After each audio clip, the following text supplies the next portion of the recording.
Number 4, clean the nose with water. This is also a part of the Fitrah, to clean the nose with water.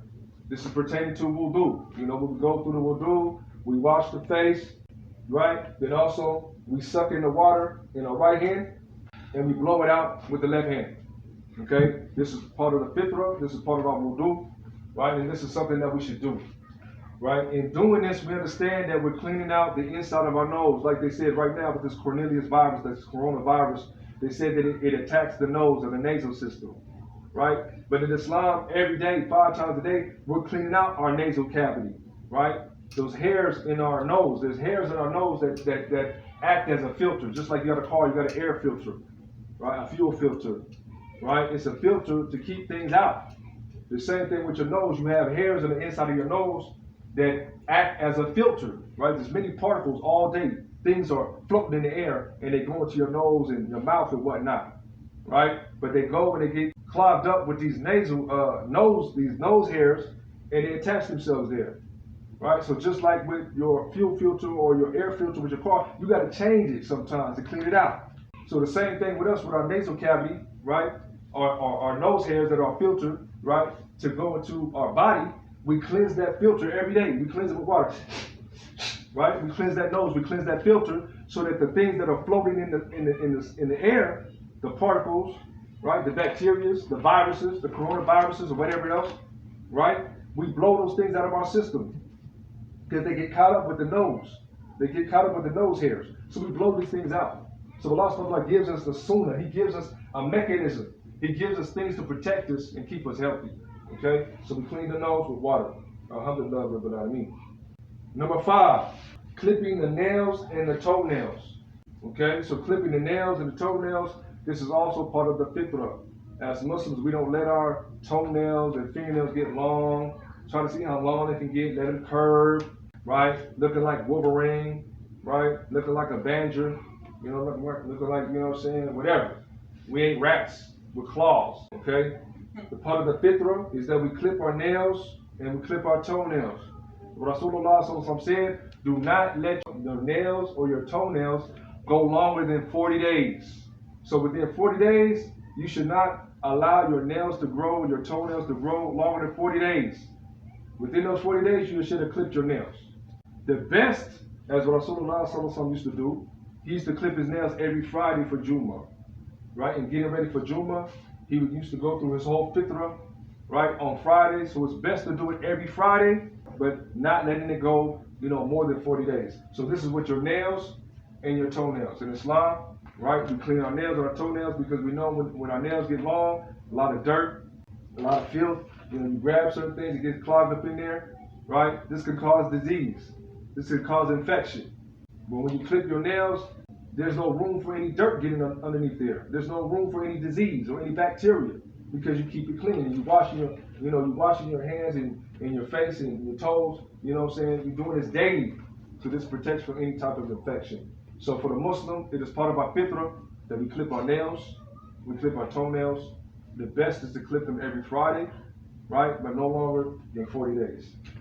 Number 6, washing in between the fingers, right, and the toes. So also part of our Fitrah is that when we make wudu, we wash in between the fingers, not just washing the hands, but we wash in between the fingers.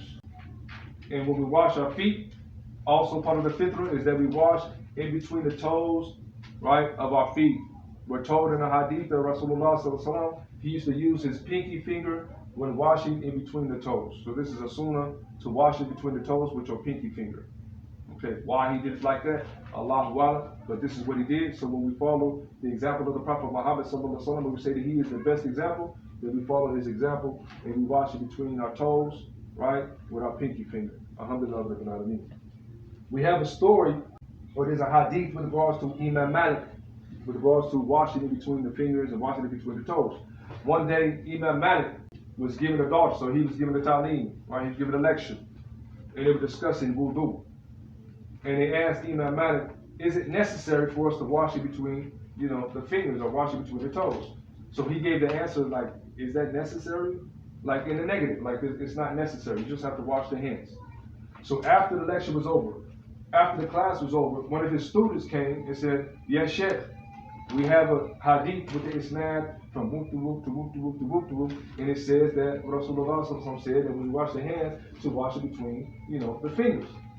So when the dalil was verified, when the isnad was verified, and that it was an authentic hadith, the next day when he gave another daughter that was asked the same question, he changed his opinion. Okay? And this is the stance of those who follow the sunnah of the Prophet Muhammad sallallahu alaihi wasallam. We do not stick to a particular madhab. We follow the authentic hadith, right? You may have been taught something, or someone told you something, or you may have thought something, right? But once you come into grips, or you come into the understanding of authentic hadith, right? You follow that authentic hadith. You don't stick to a particular madhab. You don't stick to a particular sheikh or a particular imam. Even Imam Malik, he changed his view, and we know that Imam Malik is one of the greatest of the four imams, right? And it's nothing to make a mistake or nothing to say that you made a mistake, right? Because as Imam Malik said, the only one who's perfect is the one who's in his grave, and he pointed to the grave of the Prophet Muhammad sallallahu alaihi wasallam. He said, I'm not human, right? But the only one that's perfect is the one who's in his grave, and he pointed to the grave of the Prophet Muhammad sallallahu alaihi wasallam. So it is mandatory, or it is part of the sunnah, it's part of our fitrah, that we wash our hands, that we wash it between our fingers, and when we wash our toes, we wash it between our toes with our pinky. Number 7, plucking or shaving the underarms. So also, this is also part of our fitrah, right? We understand that, that when you have hair and it gets hot, there's must, there's sweat, you get lint, all these other things. So again, the Prophet Muhammad sallallahu alaihi wasallam told us that part of our fitrah is that we shave the underarms. Again, the same aspect with regards to shaving the underarms and clipping the nails. No longer than 40 days, right? But the best, once a week, Friday, inshallah. Before you go to Juma, you do your ghusl, you do your fitrah, you go through all your aspects, clipping the nails, clipping the toenails, right? Trimming the mustache, the underarms, whoop, whoop, right? At least once a week. That's the best, right? That's the best. But no longer than 40 days. So again, we shave and we pluck, right? The underarms. This is for the man and the woman. Right? Ain't nothing, feminine about a man, or nothing gay about a man shaving his underarms. This is part of the sunnah. So we shave our underarms. This is what the Prophet sallallahu alaihi wasallam said. So this is what we do. Alhamdulillah rabbil alameen. Sami'na wa ata'na. So this is for the man and the woman that we shave our underarms. Okay? At least no longer than 40 days, or the best is once a week.